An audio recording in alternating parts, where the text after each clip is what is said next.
मी Arjun Salgar, OBC बहुजन party पुरस्कृत अपक्ष उमेदवार।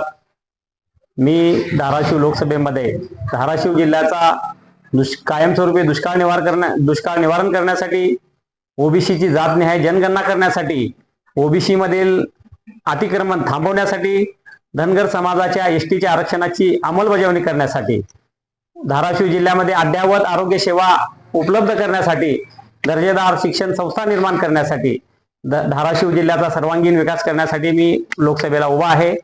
बांधवांनो, आज महाराष्ट्रामध्ये ओबीसी समाजावर खूप मोठं संकट आलेलं आहे आणि त्या संकटाचं नाव आहे मनोज जरांगे।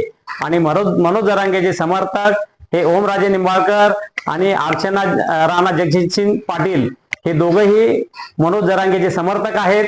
यांना मतदान देऊन ओबीसी समाजाने स्वतःवर बालंट ओढून घेऊ नये। मला मतदान केल्यास ओबीसीच्या